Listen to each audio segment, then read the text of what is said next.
When the UN Commission on Women gathered in New York earlier this year, the center hosted a panel to examine the human rights struggle of lesbian, bisexual, and transgender women around the world.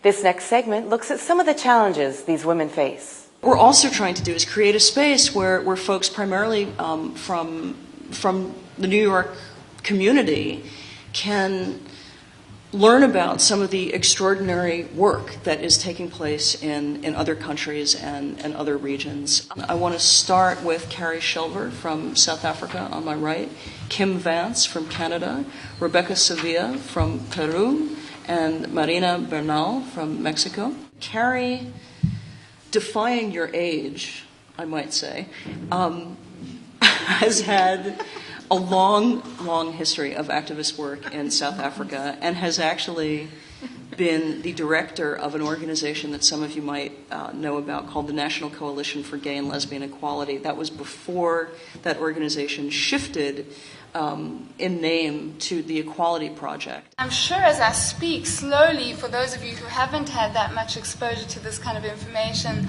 this kind of romantic idea of South Africa with its constitution that specifically talks about non-discrimination of sexual orientation starts kind of fading. And I think that's probably a good place to really start our discussion. About 1,500 women being raped in South Africa a day. And many of those women are targeted for a range of different reasons, including which their sexual orientation. So confronting with that high level of violence, one would imagine that there would be sufficient services, but of course that is not the case. The Coalition of African Lesbians, which is an exciting development, where for the first time we're seeing organizations and individuals from quite a good spread of countries throughout Africa. I would argue that we stand on the threshold of quite an exciting time, and God knows we need it. Since the final passing of the Civil Unions Bill towards the end of last year, we have managed to really secure quite a comprehensive legal framework that specifically prohibits discrimination on the grounds of sexual orientation. One of the advantages in Canada is that the legal framework is good, and actually it does represent a consensus of the people in the country. The problem is that even with those two pillars, public opinion and a legal framework, the policy equality does not translate into real equality.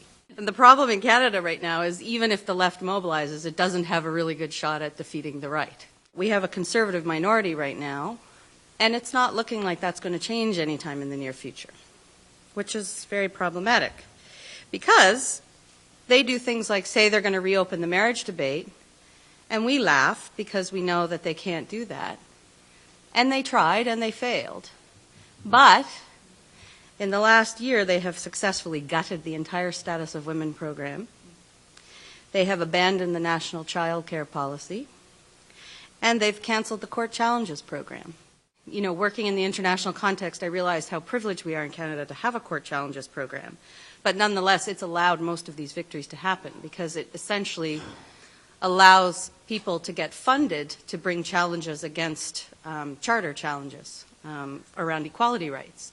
And if that doesn't exist, well, what organizations and individuals can launch million-dollar court cases against the government?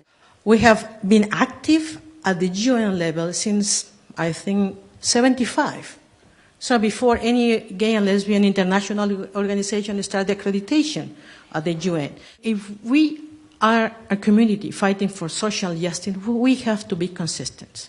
We fight for human rights, democracy, and social justice. Mexico was approved a law about the legal recognition of equal sex partnerships, and also we have a National Commission Against Discrimination. Some projects and political policies that are focused in fighting the discrimination in Mexico.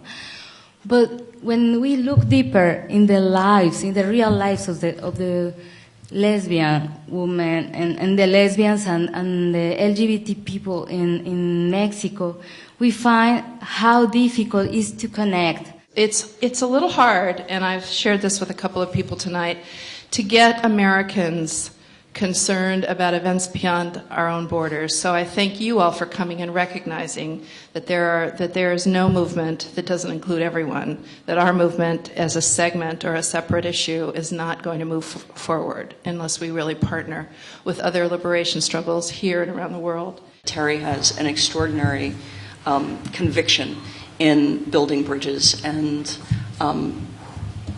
you're always extraordinary to work with, and thank you for creating the space for events like these.